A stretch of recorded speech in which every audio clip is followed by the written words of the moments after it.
Hello and welcome. My name is Nadia, founder of the beautydoctrine.com. That is the home of functional beauty, where beauty meets health. Today we're talking about a revolutionary way to look at anti-aging. I don't like that term. But anyways, I'm gonna break down what functional beauty is and then maybe convince you to stop chasing those temporary quick fixes and actually go after great skin that's healthy from the inside out and the outside in. I'll be teaching you all of it.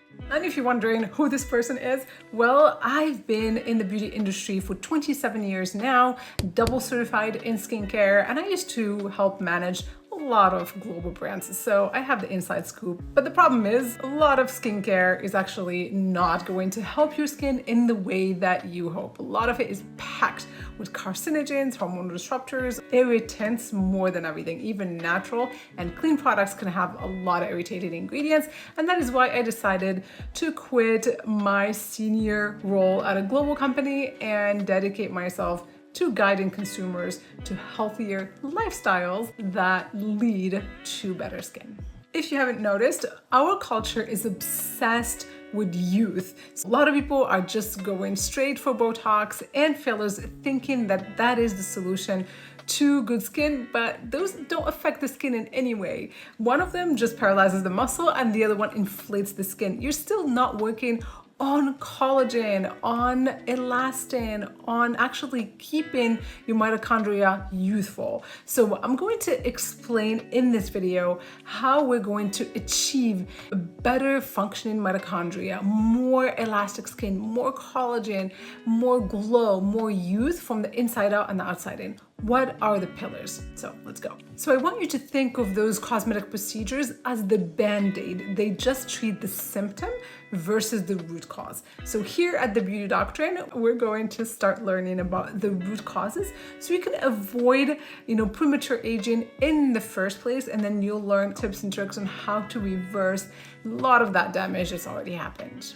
Our bodies, including the skin, are a complex system. Your skin is first to respond to your diet and lifestyle. But first, I want you to stop stressing about wrinkles. Wrinkles are really not the defining criteria for how aged you are. Think about that woman that's probably 70 years old that's had her face pulled tight. She still probably looks 70. And so we need to start looking at the gauge of age by completely different criteria. How about the glow of the skin? How about the elasticity, the plumpness of the skin, the hydration, all of that. The skin barrier actually above all. Before I get into the pillars of what functional beauty is, I want you to put that critical thinking hat on and kind of shed all of these notions that we've been fed over the years, that skin is this thing that you wear that's on the surface, on the outside, and you can just poke it, scratch it, do all the microneedling, all the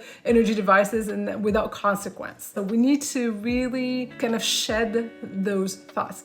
Get rid of them, and let's get into what truly makes you age. Let's understand it. The biggest topic here is going to be diet. There is no amount of Botox or fillers or skincare that can reverse the effects of a diet that's high in processed foods and sugar. Period. Sugar, for example, causes glycation, which is the hardening of that glucose around your collagen and elastin fibers. And what that does, it makes them stiff and they just break. Botox won't be fixing that. The second pillar in functional beauty is supplementation. Supplementation today has become integral to a healthy lifestyle because two reasons, I think. One is depleted soils, and then the second one is the fact that our bodies are not as efficient anymore in absorbing and breaking down nutrients because a lot of our microbiomes are in dysbiosis. That's because we're consuming foods that have fillers, that have artificial dyes, sugars. All those things contribute to an unhealthy microbiome that does not efficiently absorb and break down and extract nutrients. And so supplements are paramount in the pursuit of a healthy body and of course a healthy skin.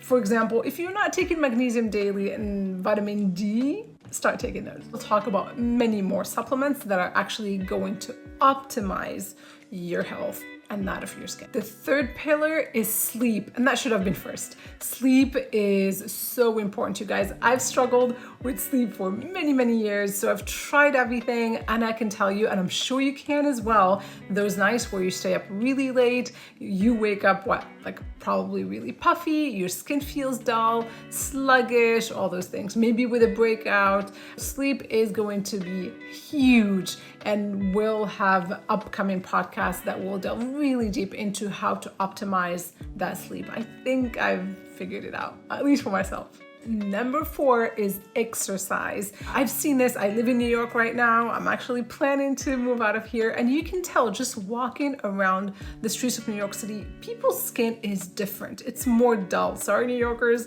Your skin is a sponge, actually.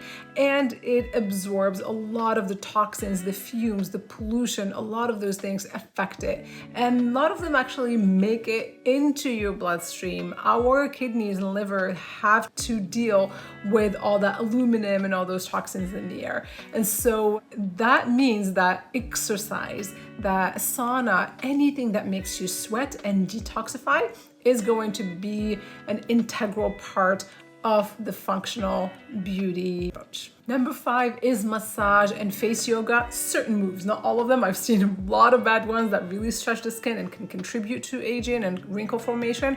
But when done correctly, that can truly help lift up that fascia. It can work on those muscles that tighten our skin and pull it and drag it down and cause jowls and neck sagging. And lastly, we'll be talking a lot about skincare. And skincare, I want you to start thinking about it very differently than you're used to. It's not about natural. Natural is not necessarily healthy for the skin. There are so many aggressive natural ingredients. It's not even about clean. Clean focuses a lot on the absence of toxic ingredients rather than focusing on what's actually in the product itself. So there are still a lot of irritating ingredients that are not compatible with human skin. And don't even get me started on mainstream skincare, because that's a hub, most of it, for carcinogens, irritants, as well as hormonal disruptors.